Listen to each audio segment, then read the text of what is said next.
Pas beaucoup. Ah voilà, c'est fantastique.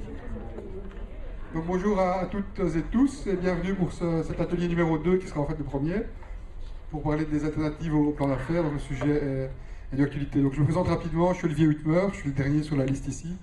Donc je suis le belge de service. Donc je vous promets, je ne raconterai pas trop de blagues belges. Enfin, une fois, deux fois, une fois. Non, sérieusement, en Belgique on est connu pour notre humour surréaliste. Donc pour vous expliquer un petit peu la séquence des interventions aujourd'hui, on a l'habitude de raconter l'histoire suivante chez nous. C'est que si vous n'êtes pas assez bon pour être entrepreneur, ça n'est pas grave. Vous pouvez devenir consultant. Le gros avantage, ou accompagnateur, hein, puisque le public est majoritairement composé d'accompagnateurs, puisque tout le monde le sait, l'avantage de l'accompagnateur ou du consultant, c'est de se limiter à des recommandations qu'il ne doit pas mettre en œuvre. C'est beaucoup plus confortable. Bon, il se pourrait aussi que par malchance, vous ne soyez pas capable de faire des recommandations qui tiennent compte du contexte. Dans ce cas-là, il vous reste une seule solution, c'est de devenir professeur de management. Et c'est toute l'histoire de ma vie. Parce que j'ai commencé comme entrepreneur, je suis devenu responsable d'incubateur et j'ai fini professeur. Avec une thèse doctorat en entrepreneuriat, ça vous situe le problème. Et donc on a choisi de répartir les rôles comme ça. On commencera par un exposé de Jérôme Moirot, qui est le vrai entrepreneur du service, entrepreneur-blogueur. Puis on passera il vous expliquera un peu le vécu de l'entrepreneur et le genre de questions qu'il se pose par rapport à la démarche entrepreneuriale. On passera ensuite successivement la parole à Franck Loedon et Laurent Seul, qui sont justement des consultants et qui vous parleront plus d'un outil dont on parle beaucoup pour l'instant, qui est le très célèbre Business Model Canvas, du livre Génération Business Model de Yves Pigneur et Alex Otterwalder. Puis Alain Wegman et moi, on vous présentera, Alain vous présentera une autre méthode qui s'appelle SIM, et j'essayerai de vous faire une conclusion sur ce qu'il faut penser de ces différents outils. Donc sans trop tarder, je vais passer la parole à Jérôme pour qu'il se présente plus en détail, et tu as 10 minutes.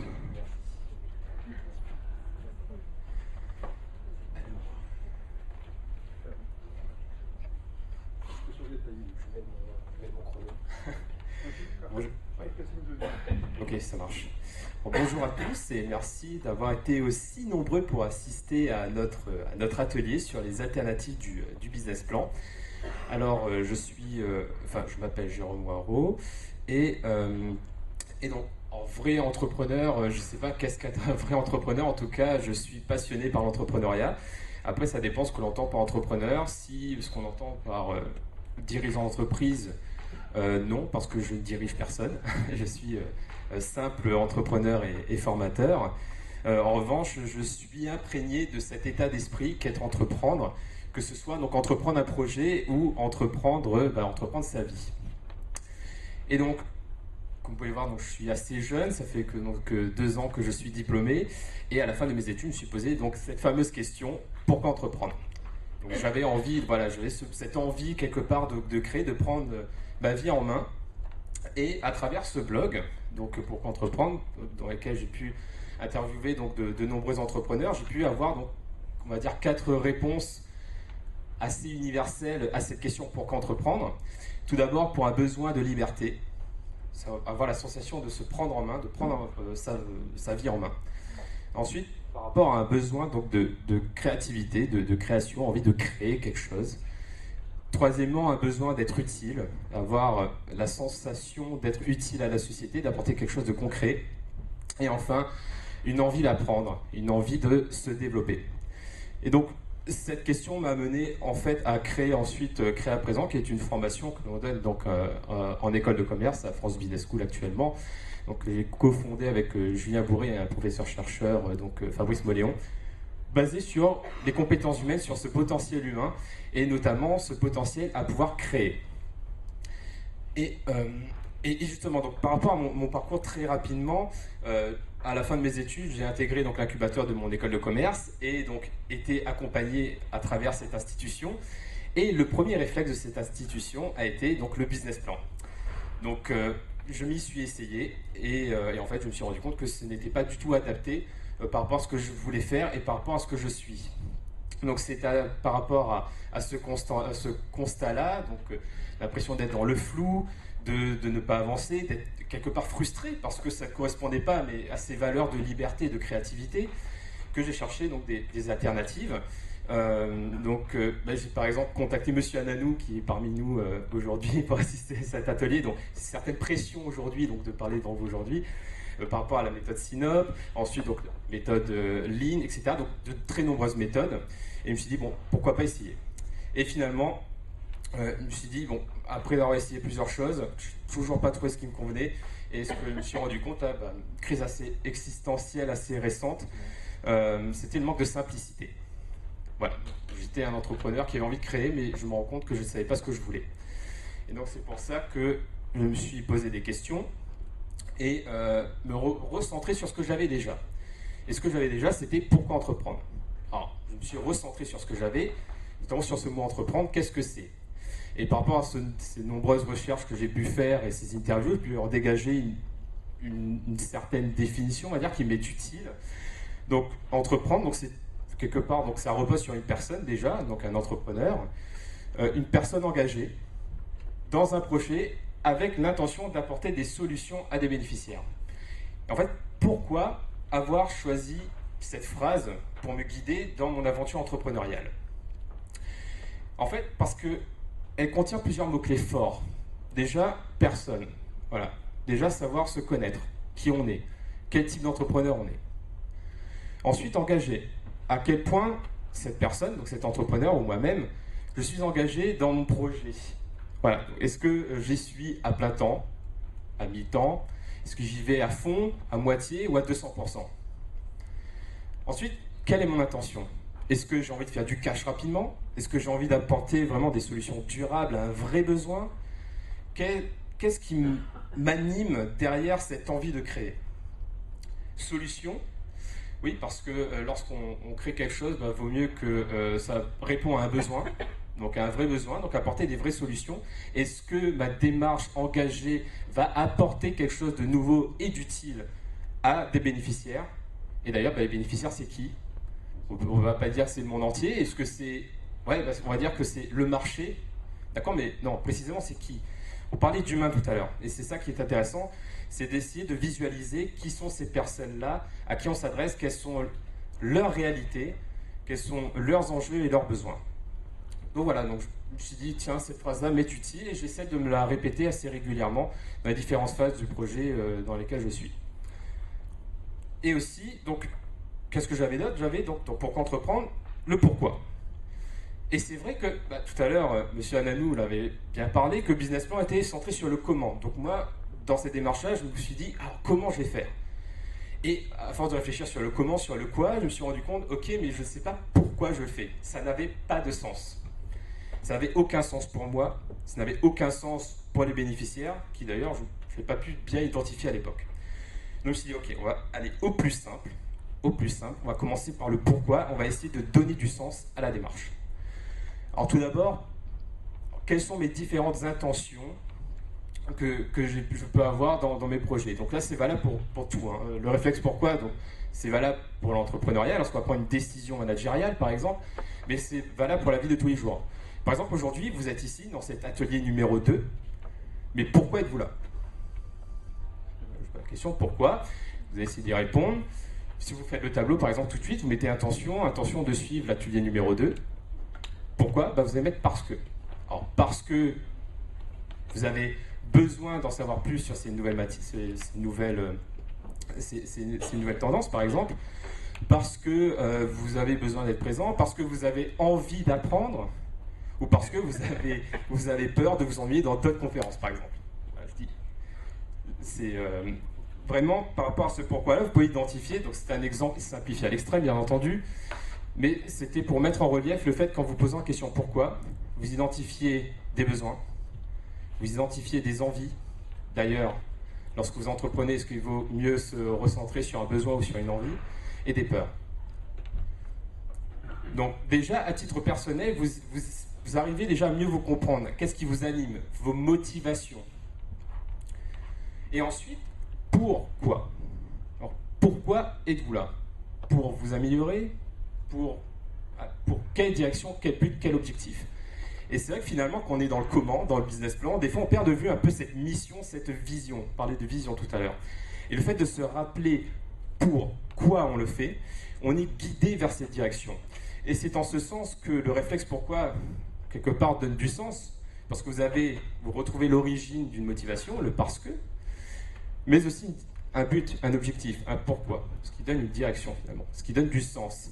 Et je me suis rendu compte que voilà, le fait de commencer petit comme ça, en se recentrant uniquement dans un premier temps sur le pourquoi, on va vraiment avoir du sens dans notre démarche, donner du sens à son projet, et aussi mieux comprendre les attentes de ses bénéficiaires. Parce que si vous l'avez identifié, vous pouvez faire la même chose.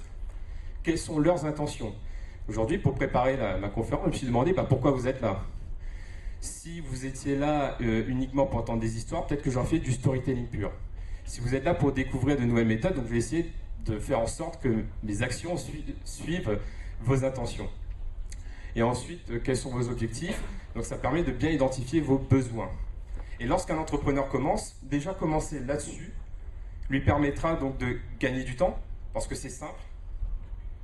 Et en plus, ça lui fera gagner en motivation, parce qu'il y aura vraiment la sensation que sa démarche a du sens. Et enfin, ça permettra aussi donc d'avoir une vraie cohérence dans ses actions, parce que lorsque vous êtes guidé vraiment à l'origine par ces intentions-là, et toute l'action, toute votre démarche va en découler. Si vous êtes dans une intention d'exploiter des personnes, alors vous allez agir dans cette intention-là, et les gens vont le ressentir. Alors que si vous êtes dans une intention différente, de vraiment être centré, être empathique, ça permet d'être empathique également, d'être empathique, de comprendre la personne et de vouloir vraiment l'aider, alors cela va se ressentir également, et vos actions en découleront. Donc voilà rapidement un petit schéma simpliste pour expliquer un petit peu ma démarche. Donc pourquoi, qui permet donc d'identifier des intentions et des motivations qui vont guider vers un but. Tout ça pour donner du sens. Et finalement, qu'est-ce qu'on pourrait retenir de cette démarche-là? Donc aujourd'hui, moi c'est comme ça que je fonctionne. Je fonctionne sur du questionnement. Je questionne les choses. Je questionne les étapes dans lesquelles je suis. Soit je me questionne moi-même, soit je questionne un produit, une démarche, et ce qui permet de donner du sens. Et je vais terminer par une longue citation de Albert Einstein qui disait que si je disposais d'1 heure pour résoudre un problème et que ma vie en dépende, je consacrerais les 55 premières minutes à définir la question appropriée à poser. Car une fois que cela sera fait, je pourrai résoudre le problème en moins de 5 minutes. Voilà, donc cette démarche-là, je pense qu'elle m'est utile, même si je veux faire un business plan par la suite, parce qu'au moins, je sais où je vais, je sais pourquoi je le fais, et au moins, je commence sur une base simple pour aller dans des niveaux de complexité supérieurs par la suite. Voilà, je crois que c'est fait moins de 10 minutes, c'est ça? 10 minutes pile? Merci.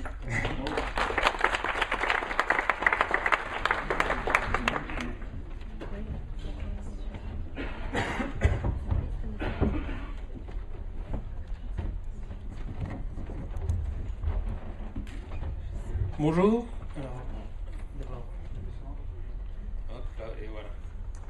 Donc bonjour, Franck Loesdon. Je suis facilitateur au sein du cabinet Elton Pickford. Alors pas consultant, mais facilitateur, parce que je ne m'arrête pas qu'à des recommandations. On accompagne jusqu'au bout les clients. Et on est spécialisé en innovation de modèles économiques. La thématique là, de l'atelier, en fait, c'est des discussions que l'on a régulièrement avec nos clients. Donc je vais partir sur 2 constats sur le plan d'affaires. Le premier constat, c'est que le plan d'affaires il est structuré pour répondre à des besoins d'investisseurs ou de financiers. Il n'est pas fait pour répondre à une problématique de l'entrepreneur. Le deuxième constat, c'est que le porteur de projet, en fait, quand il démarre, il y a énormément d'incertitudes, il y a énormément d'inconnus, et là, on lui demande de planifier quelque chose sur 3 ans, 5 ans.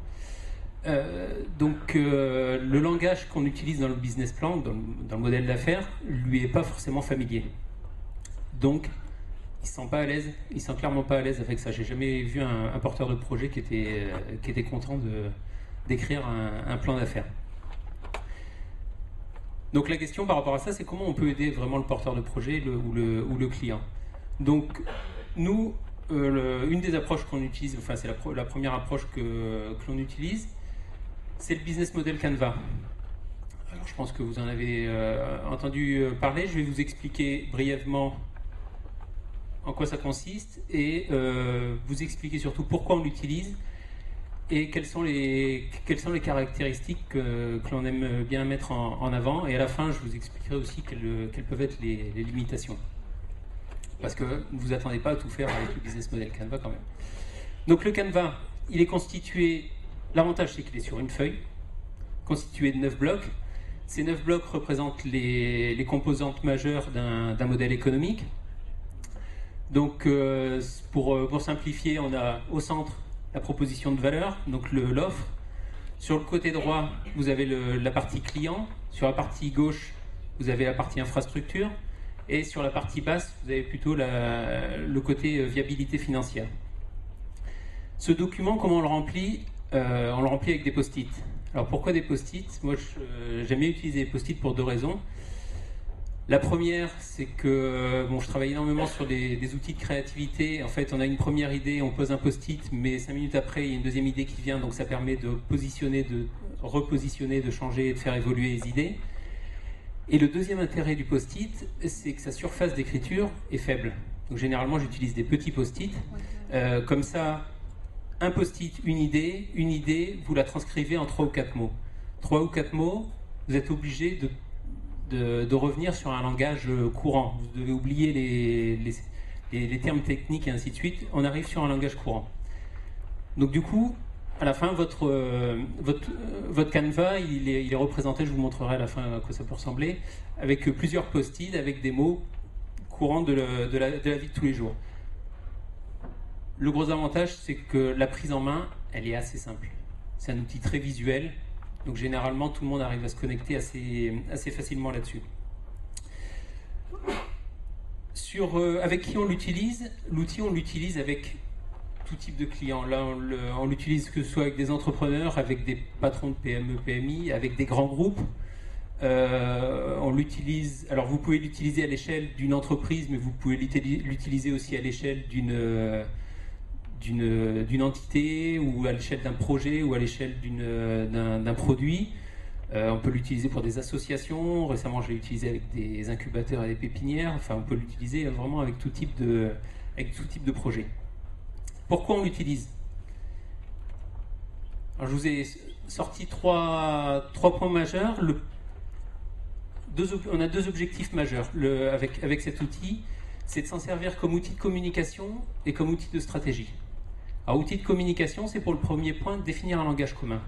Comme sur les post-it, on est obligé d'écrire des mots relativement simples.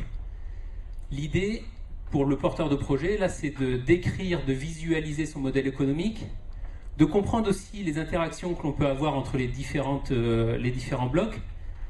Et moi, la partie qui m'intéresse le plus, c'est qu'il puisse partager sa vision. Donc c'est là où on est dans un outil de communication, c'est-à-dire qu'il décrit, il visualise, mais il est capable de partager sa vision.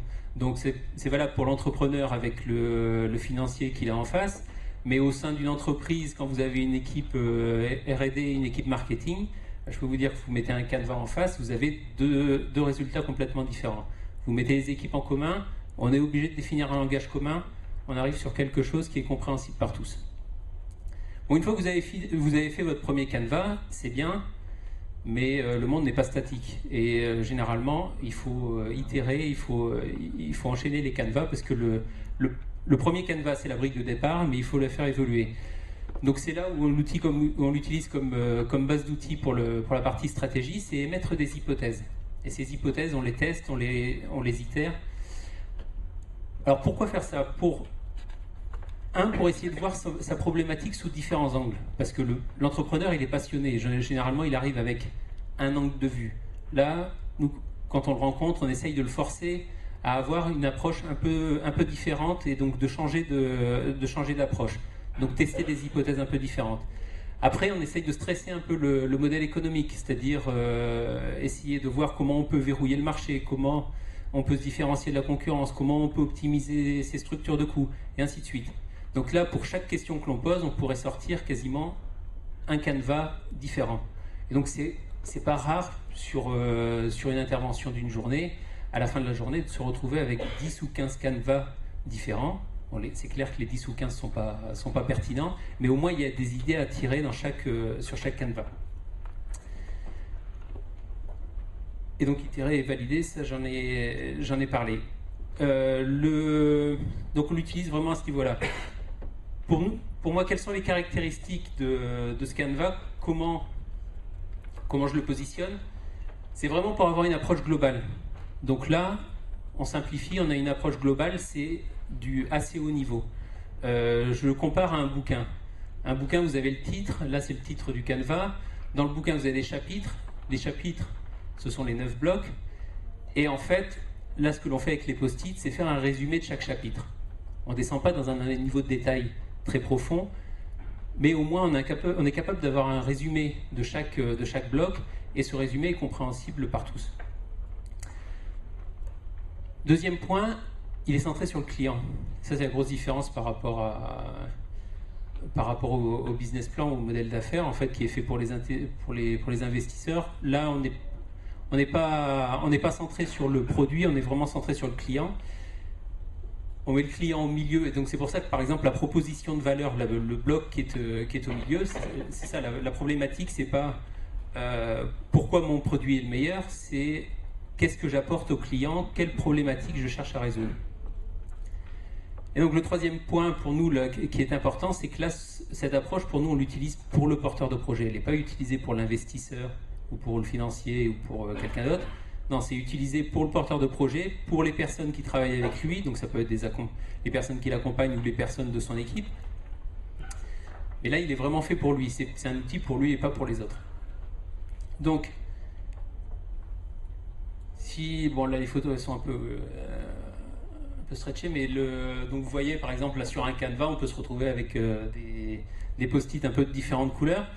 En termes de conclusion, si je vous donnais l'avantage d'utiliser cet outil, en fait il a l'avantage de ses faiblesses. C'est-à-dire que l'avantage, c'est que ça permet d'avoir une discussion assez haut niveau. Et donc, moi, l'intérêt vraiment que j'y vois, c'est que le porteur de projet s'approprie son modèle économique. C'est-à-dire quand il travaille là-dessus, plus il travaille là-dessus, plus il est motivé pour essayer de tester des nouvelles choses, essayer de comprendre comment ça fonctionne derrière. Donc il s'approprie son modèle économique. Alors la faiblesse, c'est comme on est à un niveau assez haut, on ne fait pas tout avec le business model Canva. Donc derrière, quand on doit travailler plus en détail sur la proposition de valeur, quand on doit travailler plus en détail sur les partenaires et ainsi de suite, là, on enchaîne sur d'autres approches ou d'autres méthodologies. Mais le point de départ, pour nous, il est quasiment tout le temps le business model Canva. Et donc, pour conclure, je ne sais plus ce que je voulais conclure. Ah oui, non, c'est ça. Est-ce que le business model est une alternative au plan d'affaires? Si vous utilisez un plan d'affaires pour des investisseurs, je dirais le business model Canva, il est très bien à mettre en amont. Mais si vous utilisez le plan d'affaires pour autre chose, moi, clairement, je l'utilise comme une alternative. Aujourd'hui, je rédige plus de plan d'affaires. Donc, je ne dis pas complètement non au plan d'affaires, mais je ne rédige plus de plan d'affaires. Le premier travail, pour moi, on le fait là-dessus. Et après, si on a besoin de rentrer en détail, eh ben, on utilise d'autres approches qui sont un peu plus poussées, que ce soit sur le côté client, proposition de valeur, et ainsi de suite. Voilà. Merci. Donc, je vais vous laisser la main à Laurent qui va enchaîner. Bonjour à tous. Bon, je vais déjà essayer de trouver et ça fonctionne. C'est merveilleux. Bon, donc je suis responsable d'un département création, cession, reprise d'entreprise. Et on s'est posé la question, je me suis posé la question, ça avait venu au bout de 7-8 ans d'accompagnement. Pourquoi j'accompagne, comment j'accompagne, qui sont les gens que j'accompagne, est-ce que je propose tout à fait la bonne méthode? Et puis des constatations pendant les salons de la création d'entreprise où je voyais des gens, des futurs entrepreneurs qui venaient me voir et puis qui me disent bon, mais j'ai été à tel stand, on m'a parlé, on m'a dit qu'il fallait que je fasse une étude de marché, que je fasse un plan d'affaires, et que j'étais un porteur de projet. Et c'est vrai que tous ces mots, c'est lourd. C'est lourd et ça peut... une étude de marché, il y a étude. Alors est-ce que dans le passé de la personne, l'étude, ça a peut-être été quelque chose de douloureux. Un porteur de projet, il porte. C'est pas beau, je dis plus un porteur de projet, ça m'énerve. Je dis un entrepreneur. Un entrepreneur, c'est quelqu'un qui fait une action. Une action, ça peut être créer une entreprise. Et puis, voilà, donc business plan, c'est un peu anglais, on est en France. Et plan d'affaires, bon, il y a plan, est-ce qu'il faut planifier, je sais pas. Donc ça c'était des constatations. Et puis, une entreprise, c'est d'abord un être humain, c'est l'entrepreneur qui est là, et puis c'est l'entrepreneur, le jour où il décide d'entreprendre quelque chose, c'est bien, mais il s'est passé des choses avant dans sa vie. Il est né, il a grandi, il a été influencé par sa famille, il a été influencé par des gens, par des tiers privilégiés qui l'ont influencé. Il y a eu des événements dans sa vie qui ont fait que pendant la vie de son entreprise, ces événements, il ne les referme pas dans une valise, ils sont là et ils vont participer joyeusement ou pas du tout joyeusement à ces prises de position. Donc on s'est un peu réunis au sein du cabinet et on a un peu phosphoré, on a déjà trouvé un nom à la méthode, alors, qui s'appelle Novae, Nouvelle Organisation pour la valorisation de l'accompagnement des entrepreneurs. Pourquoi ? Parce que l'accompagnement, si j'ai pas envie d'accompagner correctement quelqu'un, c'est pas bon non plus. Il faut que l'entrepreneur, si je suis accompagnateur, il faut que l'entrepreneur ait l'envie d'entreprendre, mais il faut que moi aussi, accompagnant, je sois capable de recevoir toutes les informations qu'il me donne et que je sois capable de le comprendre. Si je ne suis pas capable, il vaut mieux que je passe la main à quelqu'un d'autre parce que je vais faire du mauvais boulot. Donc il y a trois phases à notre accompagnement. Une première phase, c'est le ressenti et ça va être le premier contact qu'on a avec lui. On ne va pas forcément parler d'entreprise, on va parler entre personnes. On va lui dire bonjour, on va parler peut-être du temps, on va lui demander depuis combien de temps il est dans la région, est-ce qu'il y est né, est-ce qu'il est arrivé ça fait pas longtemps, comment ça s'est passé quand il est arrivé dans la région, comment il a ressenti. En deuxième temps, à partir du deuxième rendez-vous, on va aborder son parcours, c'est-à-dire que la personne vient nous voir, elle dit je veux monter une boucherie, on va lui demander qu'est-ce qui vous a amené à monter cette boucherie. Ils vont dire c'est mes parents qui étaient bouchers ou j'ai trouvé ça bien, j'ai passé un CAP. Sur le CAP, on va rebondir et on va dire comment ça s'est passé le CAP. Et toutes ces questions vont nous amener à voir quelle est sa vision du monde, quel est son ressenti, comment il se positionne, comment il va se positionner par exemple par rapport à une hiérarchie, comment il a passé ses études, est-ce qu'il s'est senti bien, est-ce qu'il ne s'est pas senti bien, quelle est sa vision du monde, et comment lui se voit dans ce monde. Et puis en phase 3, ça sera ce que j'ai appelé le plan d'action, et là on va retrouver la méthode BNMG que j'ai un peu détournée, c'est-à-dire que comme il manque certains items, j'en ai rajouté dessus. Donc ça c'est un outil qu'on aborde à partir du deuxième rendez-vous, qui est une base d'échange et de discussion. Et pour être entrepreneur, il faut être motivé. Et on va cocher avec lui des items. Alors il y a 3 ou 4 feuillets comme ça, là j'en ai mis qu'un. Mais qu'est-ce qui me motive dans le fait d'entreprendre? Est-ce que c'est d'être responsable de mes décisions ou pas? On coche les items ensemble, on en parle, et puis on va déplacer un curseur, ce qui va donner une image à la fin de comment se voit la personne, et puis nous, comment aussi on la voit. Voilà, alors j'ai marqué, par exemple, j'ai fait apparaître ne plus subir la hiérarchie. Ça peut être un item pour quelqu'un qui a eu une expérience très douloureuse en tant que salarié, et on en rencontre à peu près tous les jours, et qui se sont dit non, plus jamais ça, je vais faire ça pour moi. Alors, on va parler de ce qui motive l'entrepreneur, mais aussi ce qui le retient. Et j'ai eu affaire à des entrepreneurs pour qui le gros frein, c'était de passer dans le camp des patrons. Ça a été textuellement ce qu'il m'a dit. Il ne m'a pas dit tout de suite, il me l'a dit au bout du 4e rendez-vous, où son histoire familiale faisait que il ne pouvait pas leur dire qu'il était patron, puisque depuis des générations, ils appartenaient au Parti communiste, et lui, il voulait faire du transport de chevaux, acheter un tout petit van, et puis transporter des trucs. Mais ça le retenait, et il n'osait pas y aller. Dans ce cas-là, il faut lui proposer le plan d'affaires, dire que ça vient du système communiste. Voilà, oui. Là c'est un élément que je ne possédais pas.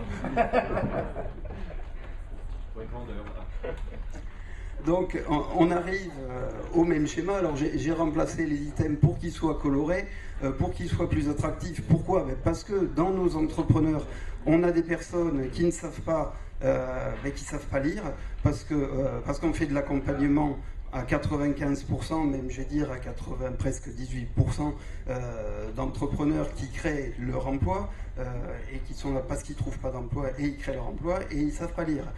Donc j'ai mis des pictogrammes qui sont bien représentatifs et pour ces gens-là aussi c'est une base, c'est un repère et ça va leur donner une vision globale de l'entreprise. Parce que la démarche, nous, est centrée sur l'organisation des activités et tout particulièrement la place du chef d'entreprise qui est au milieu de son entreprise. Il est au milieu de son entreprise, mais il est aussi au milieu de sa famille. Un chef d'entreprise, j'ai été entrepreneur pendant 24 heures, mais j'avais aussi une famille, donc j'avais ma famille aussi pendant 24 heures. Ça faisait à peu près des journées de 48 heures, c'est un peu lourd à gérer. Et il faut bien que les gens qui créent une entreprise aient ça en tête.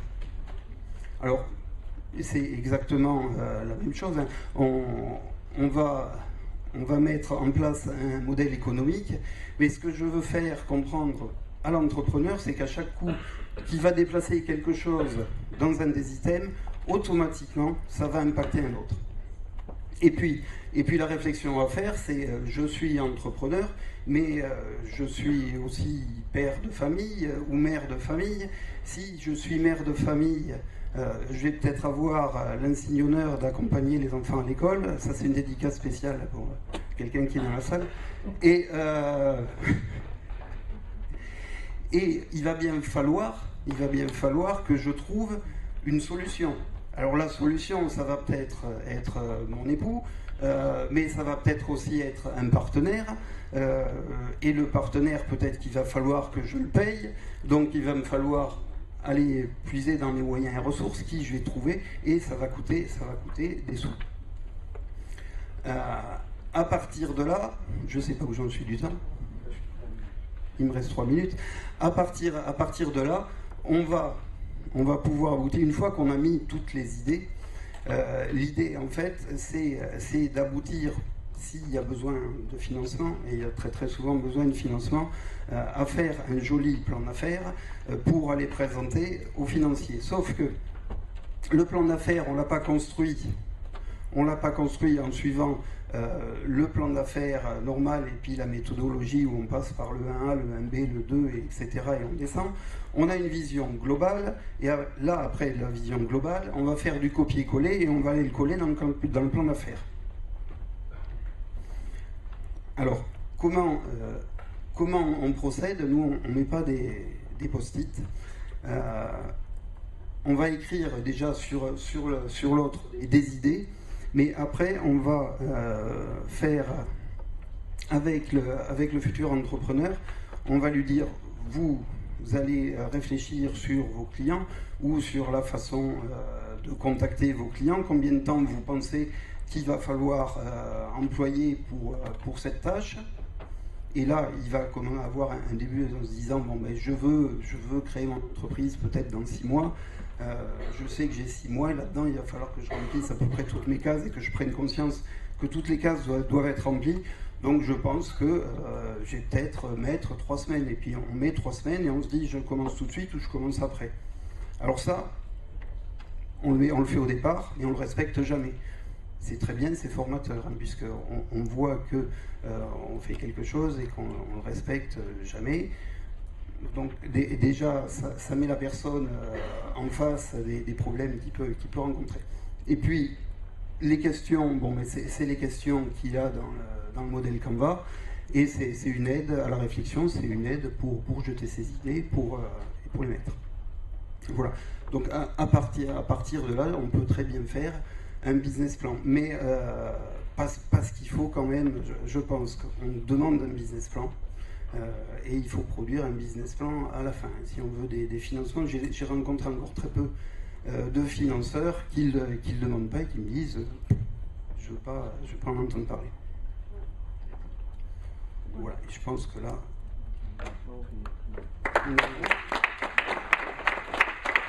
Je passe la parole à M. Lavegna. Merci.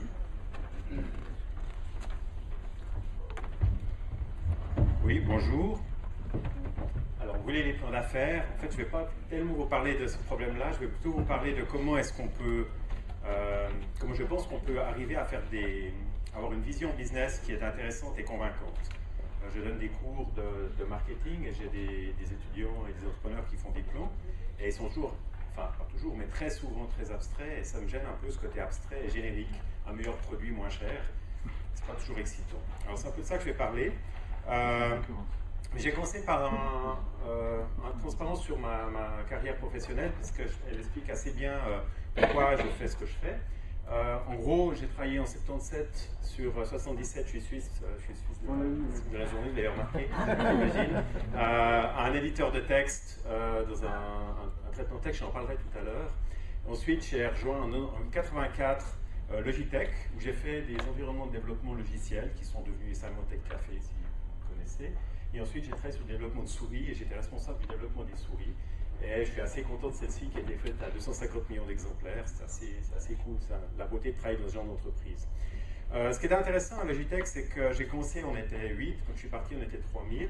J'ai eu la chance de travailler dans le développement tout le temps, d'aller à Taïwan pour faire de la fabrication et aux États-Unis pour faire du marketing. Quand j'ai quitté Logitech, j'étais VP de développement et directeur marketing. Et en fait, ce qui m'a intéressé vraiment, c'était le lien qu'il y avait entre les ingénieurs, les gens du marketing et les gens de la fabrication. Comment ça se fait que les ingénieurs souffrent tellement quand ils parlent avec les gens du marketing, que les gens du marketing paraissent si incompétents vis-à-vis comme pour les ingénieurs, etc.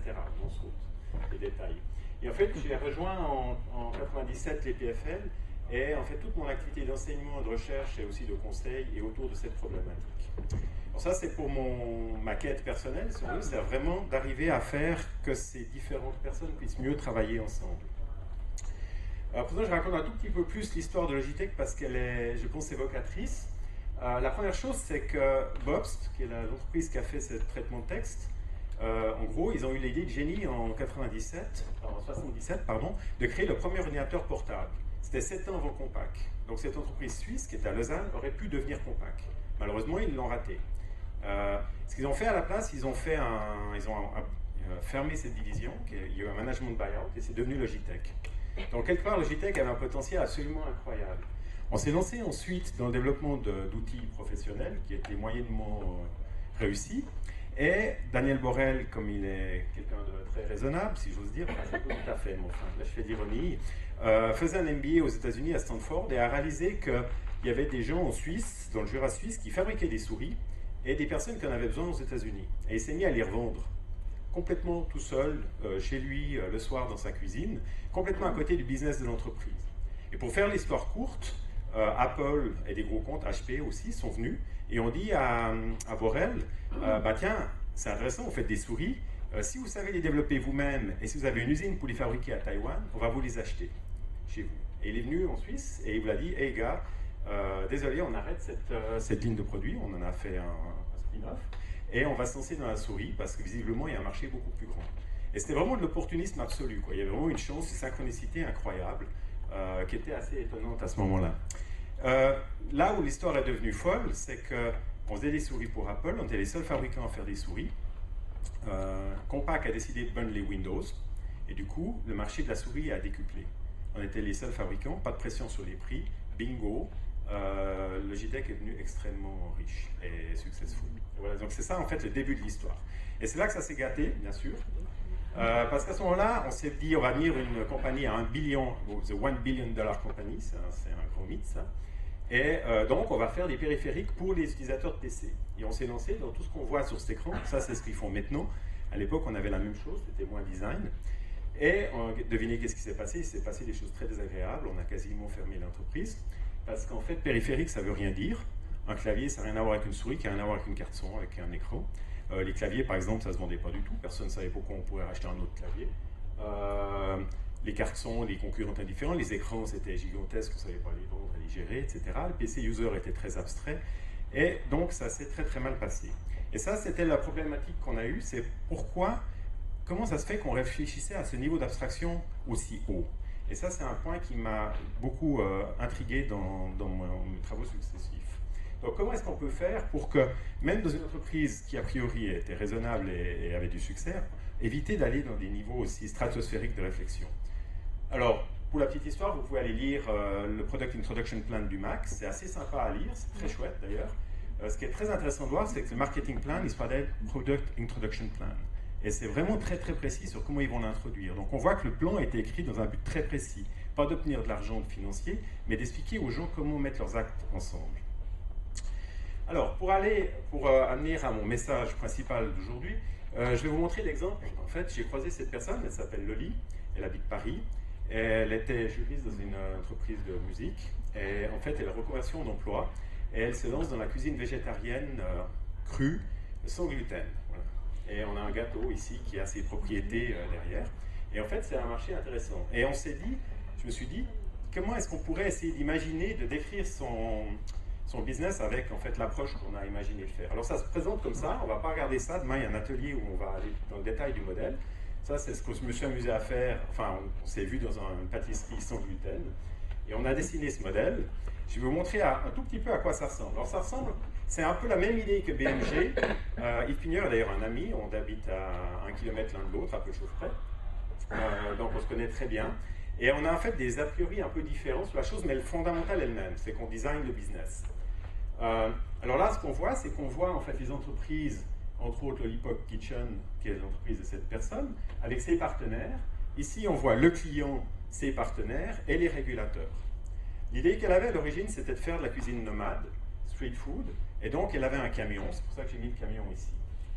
L'idée de faire ces diagrammes, ça permet de décrire le côté supply, le côté adopteur et le côté régulation. Ici, on peut comprendre pourquoi on fait le projet, les motivations. Ici, on peut comprendre comment on le fait, et peut-être les contraintes supplémentaires qu'on peut avoir là derrière.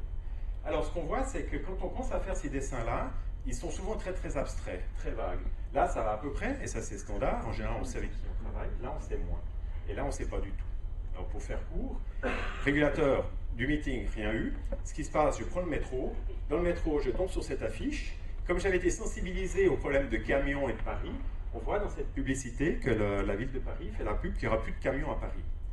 Devinez quoi? Elle n'a pas eu le droit d'avoir un camion pour transporter sa nourriture. Donc ça montre qu'en fait, en faisant cet petit exercice, on peut s'éveiller la curiosité et tout à coup être sensible à des choses qui ne nous auraient pas frappé auparavant. Et au lieu de faire 60 pages de business plan, on peut commencer à jouer avec les idées. Alors par exemple, on peut jouer avec l'idée de la manière suivante. On remplace un camion par une péniche. Et ça, c'est absolument sublime comme idée, parce que si la péniche a la mare au milieu de Paris, du coup, ça devient un restaurant végétarien extrêmement branché au centre de la ville. Et il y a un modèle en Suisse et à Londres qui marche extrêmement bien, qui s'appelle le Little Tidbits, qui est un succès absolument sublime.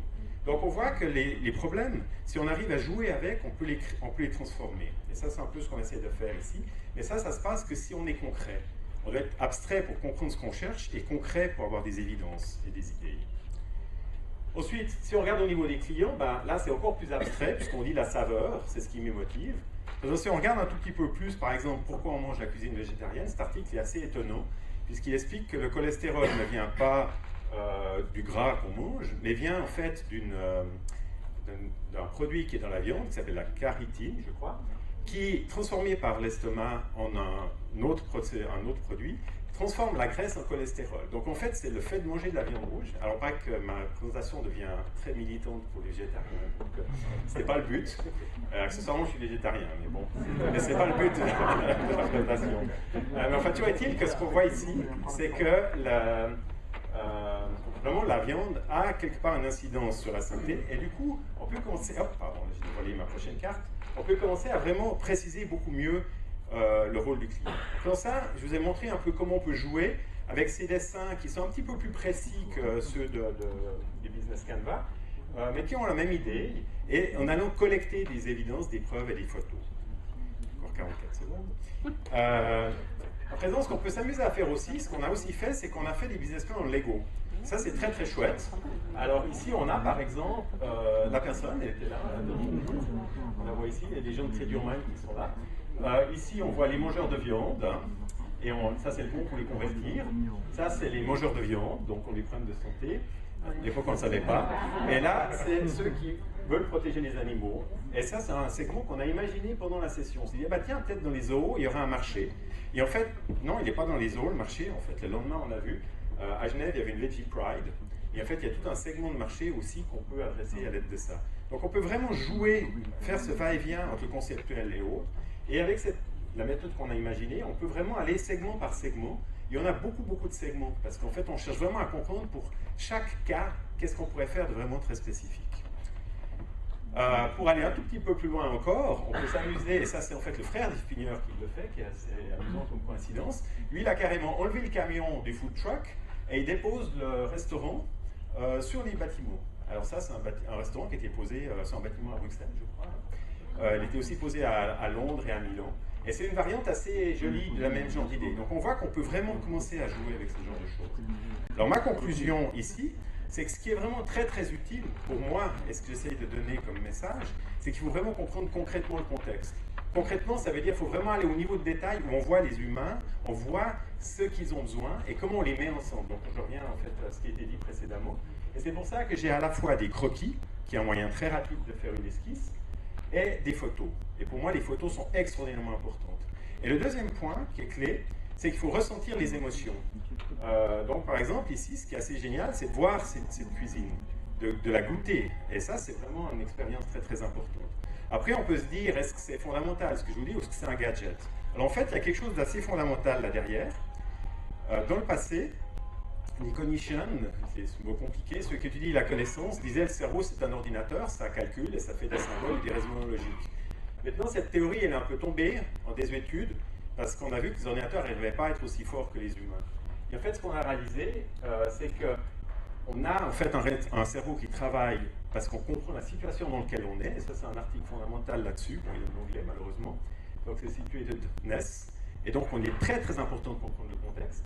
Et la connaissance, elle est basée aux émotions du corps, l'émotion qu'on ressent dans les choses. Et donc c'est pour ça que quand on parle d'émotions, en plus, et on a entendu parler dans les présentations précédentes de peur, de crainte, de joie, etc. Et c'est pas un hasard. Alors ça, c'est en fait le message que j'ai là derrière, c'est travailler, comprendre le contexte, identifier les émotions. Un peu de publicité, Lollipop Kitchen. Si vous avez une histoire, allez faire like sur sa page Facebook, c'est recommandé, hein, elle a besoin de like. Ça, c'est notre approche. Et Trade Your Mind est une compagnie qui est ainsi et qui a implémenté une version web de cette méthode. Et j'en parle demain. Merci.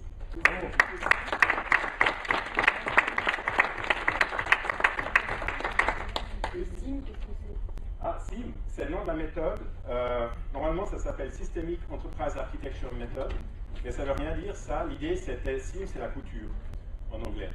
Et pourquoi j'aime bien la couture? Parce que la couture, c'est le moyen de mettre deux pièces de tissu ensemble, qui est souple et confortable.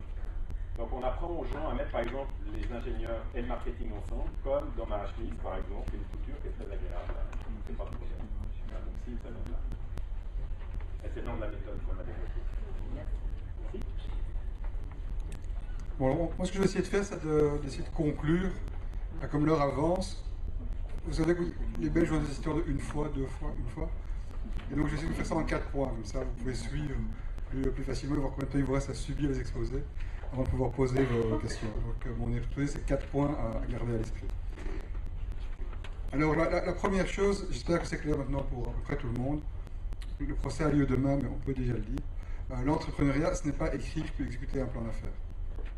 Alors, ça peut paraître stupide, mais ce n'est pas si évident que ça. Si on prend ce slide-là, effectivement, il y a beaucoup de livres sur le business plan. Si vous suiviez n'importe quel cours d'entrepreneuriat dans n'importe quelle école, même les meilleurs aux États-Unis, à la fin des années 90, l'entrepreneuriat, c'est l'écriture d'un business plan. Alors, c'est facile de se moquer de tout le monde. Si je complète le slide, je rajoute encore un petit bouquin. Et j'ai aussi commis cette grande bêtise qui est d'écrire un bouquin sur comment écrire un business plan. Ça s'appelait évidemment pompeusement Réussir son projet d'entreprise. Bon, on sait aujourd'hui que ça ne fonctionne pas. Ça prend beaucoup trop de temps. C'est rigide, hein, donc on essaie d'appliquer des canevas et toujours plein de questions qui ne sont pas les bonnes. Sur le fond, c'est complètement stupide. On essaye de faire des prévisions sur quelque chose qui est fondamentalement imprévisible. Si vous cherchez une vraie définition de l'entrepreneuriat, vous arriverez probablement à quelque chose qui ressemble à la prise de décision d'un univers parfaitement incertain. Donc essayez de figer ça dans un... Enfin, dans Excel, ça fonctionne. Hein. Donc dans Excel, tous les plans d'affaires réussissent. Mais une fois qu'on va sur le terrain, c'est un petit peu différent. Je vous épargne ce que je pense sur ce qu'il faut faire quand on doit l'écrire. Et je ne sais pas si vous en lisez souvent, parce que beaucoup de business plans ne sont même pas lus. Hein. Ça, c'est la vérité. Bon, ça ne colle pas du tout au mode de fonctionnement de l'entrepreneur. S'il y a un papier qui vaut la peine d'être... un article fondamental qui vaut la peine d'être lu, ce sont les travaux de Sarah Sarasvati sur ce qu'on appelle l'effectuation, et qui explique comment raisonne l'entrepreneur. Et on comprend qu'il ne raisonne pas du tout de façon prédictive, il est beaucoup plus dans un apprentissage itératif. Et donc essayer de lui faire coller une approche prédictive, ça ne fonctionne pas. Et puis il y a une série d'études qui ont été faites, qui sont assez claires sur le fait que ça ne... C'est pas parce que vous avez fait un business plan que vous allez réussir, c'est pas parce que vous n'en avez pas fait que vous allez rater, donc ça ne fonctionne pas. Les résultats sont un peu plus nuancés que ça en réalité. Quand vous creusez un tout petit peu, on se rend compte que dans les univers plus ou moins prévisibles, on va faire encore une certaine pertinence.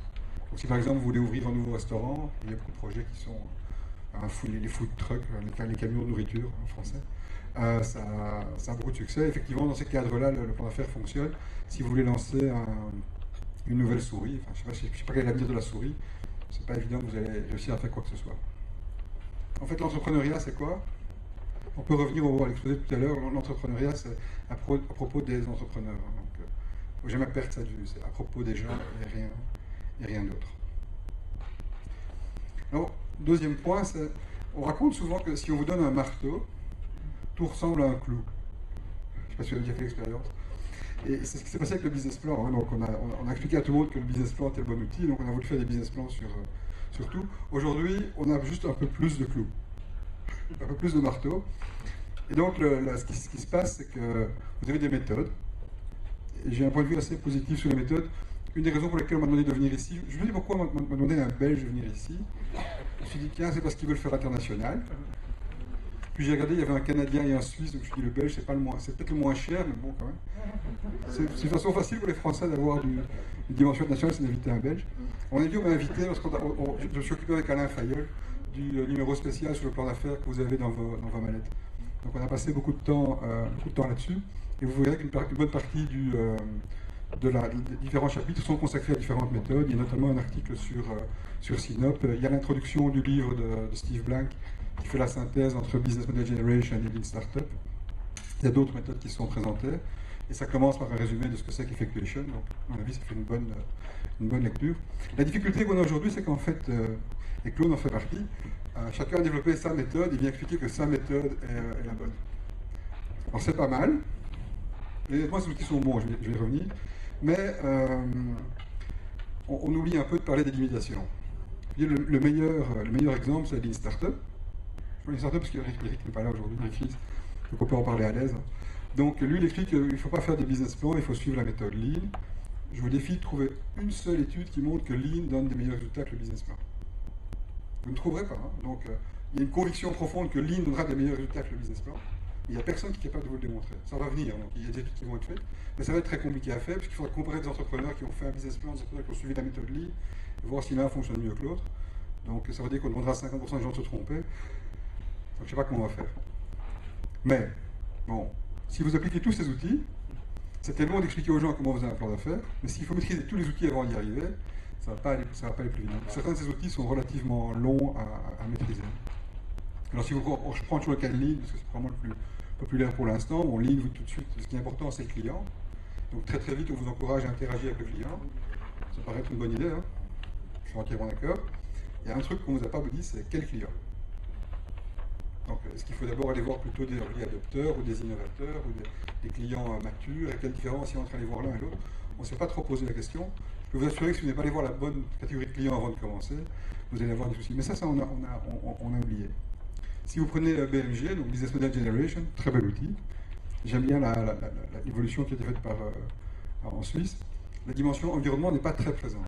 Vous regardez, c'est très centré sur il y a le client, le reste, la concurrence n'est pas dessus, vous l'avez intelligemment rajouté, mais elle n'est pas dessus. Comment est-ce que la boîte va être organisée? C'est pas trop central dans l'affaire, on mettra des coûts, mais on ne sait pas très bien sur comment. On ne se pose pas de questions sur la limite des pertinences. Donc, beaucoup de gens qui disent que Lean, de nouveau, c'est très bien. Et si vous lancez une boîte web, c'est fantastique. Moi, je suis administrateur d'une boîte qui fait de l'e-commerce. On est Lean à mort. Si vous avez une boîte de service qui a 4 clients avec qui vous faites chaque fois des contrats de quelques centaines de milliers d'euros, je ne vous conseille pas d'aller faire quelques tests chez les 4 premiers clients pour voir comment améliorer votre produit. Quand vous aurez fini votre point, il n'y aura plus de clients. Et puis alors, il y a toute une série de critiques qui apparaissent. Il suffit de bloguer un tout petit peu qui vous explique très bien que tous ces outils sont en fait que des adaptations de recettes ancestrales. Donc, on prend l'outil qui est le moins contesté sur le plan scientifique. C'est pas vraiment un outil, c'est plutôt une conception philosophique de l'entrepreneuriat qui est l'effectuation. Vous lisez l'effectuation, ça ressemble quand même à la bonne vieille approche qui dit si on demande de savoir quel est le profil de l'entrepreneur, quelles sont les ressources dont on dispose, le locus of control, le capital social, tout ça sont des concepts qui étaient déjà posés il y a bien longtemps. Donc ça vaut la peine de quand même réfléchir sur les limites. Donc troisième point, donc je n'ai malheureusement pas la chance de pouvoir rester avec vous demain, je ne pourrai pas venir ni témoigner ni plaider sur ce procès. Dommage, mais c'est Alain Fayolle donc, qui est plus connu que moi, lui. Alain Fayolle. Donc lui sera le président du tribunal. Donc il sera neutre. Donc ma modeste contribution, beaucoup de gens quand on leur parle de business plan, c'est ça qu'ils ont envie de faire. Mon avis, c'est que si c'est ça que vous voulez faire, vous vous trompez. Bon, d'abord, il y a ce petit nota bene qui dit tout le monde veut un plan d'affaires. En fait, ce qu'on a fait, c'est de se dire ok, bon, puisqu'on sait que les entrepreneurs raisonnent de façon plutôt effectuelle, de façon intuitive et itérative, non pas cette logique prédictive liée au plan d'affaires, on va voir comment raisonnent les financiers qui sont supposés les aider. Ah oui. C'est intéressant comme question. Ça n'a pas été posé jusqu'à présent. Enfin, ça reste-t-il à faire un petit peu noter plus loin, à comparer des venture capitalistes, des business angels et des banquiers. Surprise, ils sont tous beaucoup plus effectueux que ce que vous ne pensez. Donc il y en a un peu qui croient, enfin il n'y a que les jeunes qui rentrent dans les banques et dans les fonds de capital à risque qui pensent que l'important c'est d'avoir la feuille Excel. Souvent, si vous rencontrez un jeune analyste, il n'y a pas ce qu'il veut, c'est une feuille Excel. Mais ce n'est pas la bonne chose à faire. Donc ils sont tous effectueux. Alors, sans surprise, les business angels sont plus effectueux que les venture capitalistes, qui sont plus effectueux que les banquiers. Pas de surprise. Puis on leur demandait, est-ce que vous voulez quand même recevoir un business plan? Et on s'attendait à ce que les banquiers disent oui, et que les business angels disent non. Ben, pas du tout. Ils disent tous qu'ils veulent recevoir un business plan. Alors on dit, bon, ok, mais qu'est-ce que vous voulez recevoir comme business plan? Et c'est vrai, pas du tout le même business plan. Donc le banquier, pour lui, le business plan, tous les chapitres qui viennent au début, là, il s'en fout. Ce qu'il veut, c'est la feuille Excel, c'est les ratios bancaires, et surtout combien de garanties. Hein. Pour le banquier, les garanties, c'est important. Vous demandez au business angel, il sait très bien que c'est une farce, hein, le plan d'affaires dans Excel. La multiplication des hypothèses foireuses ne permet pas d'approcher à la réalité. Retenez ça. Mais il veut quand même un business plan, mais lui, ce qu'il regarde, c'est qui est le client, qui est l'entrepreneur. Et donc tout le monde demande des business plans, mais il n'y a pas de taille unique. Mais si vous voulez, pourquoi est-ce qu'on veut un business plan? Parce qu'en gros, à un moment donné, ça reste la seule façon de relier, enfin, la structure du business plan reste une des seules façons de relier toutes les dimensions. Et il n'y a rien à faire, si vous avez besoin de sous, il faudrait bien mettre des chiffres. Si vous voulez mettre des chiffres, il faudrait bien passer par un plan d'action. Si vous voulez un plan d'action, il faudrait bien passer par une stratégie. Si vous voulez une stratégie, il faudrait voir le contexte. Et tout ça, c'est par rapport à l'entrepreneur. Première chose. Et ensuite, bon, tout le monde sait que ça ne se passe jamais comme prévu. Donc maintenant, dans les bons business plans, ça existe, on décompose ça en étapes. Et à chaque étape, on connaît les risques et les scénarios. Et là, le plus important, ce n'est pas le plan A, c'est le plan B. Parce que si vous avez un bon plan B, vous pouvez prendre le plan A sans problème. S'il n'y a pas de plan B, vous êtes tombé. Et alors, on essaie d'avoir quelques métriques et on retombe sur le discours des lean startups. Et les métriques, ce n'est pas forcément des métriques financières comme les banquiers les aiment, mais ce sont quand même des choses intéressantes à avoir. Donc, pour finir, comment est-ce que les profs, entre guillemets, voient aujourd'hui la problématique de l'accompagnement? En gros, on démarre toujours avec plus ou moins une idée et on essaie de finir plus ou moins avec une startup. Alors, on est tous bien d'accord que l'entrepreneur est le plus important en amont. Hein. Puis vous avez plein de termes plus ou moins sophistiqués qui apparaissent en cours de route. Donc ça c'est mock-up. Vous voyez ce que c'est? Non. Ça c'est un truc de geek. Si vous voulez, c'est l'image du site web mais faite dans PowerPoint. Il n'y a rien qui marche, mais on croit qu'on voit à quoi ça ressemble. Le POC, c'est un peu plus sophistiqué, c'est le Proof of Concept. Le bêta, c'est celui que vous voulez infliger à votre premier client. On peut faire toutes sortes d'autres analyses. Au-dessus, vous avez des éléments plus business, value proposition a disparu dans le slide, business model, qui devient à peu près incontournable, quasiment tout le monde utilise le système. Après ça, la roadmap, essayer de voir plus ou moins par où on va passer, avec des horizons qui sont de plus en plus courts. Comme on sait que ce n'est pas les bons, on aime bien faire un ou deux scénarios. Et bon, si vous cherchez des sous, peut-être qu'on reviendra dans un document qu'on baptisera business plan. Et notre conclusion, c'est que, en fait, et c'est la conclusion générale du numéro, c'est que la question n'est pas tellement de savoir s'il y a des bons ou des mauvais outils. La vraie question, c'est de savoir quand et comment on les mobilise. Et pour terminer sur une petite histoire, on vient de faire une étude auprès d'une série d'entrepreneurs et d'une série d'accompagnateurs. Et on leur a demandé, est-ce que vous utilisez les nouveaux outils? Donc on a testé une série de trucs. Et assez bizarrement, on avait des scores assez élevés en termes d'utilisation des nouveaux outils. Puis on leur demandait s'ils les connaissaient. Et la réponse était non. Donc ça vaut la peine de réfléchir à qui c'est quoi. Mais je pense que j'ai largement explosé mon temps de parole. Donc la question c'est, à votre tour, êtes-vous prêt? Sachant que c'est toujours la première question qui est la plus difficile à poser. Donc on est tous là pour répondre à la question.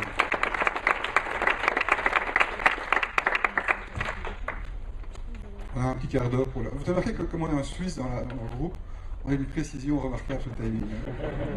On râlait un petit peu au début parce qu'on a pris 5 minutes de retard. Et là tout le monde s'estime au timing, donc tout se passe bien.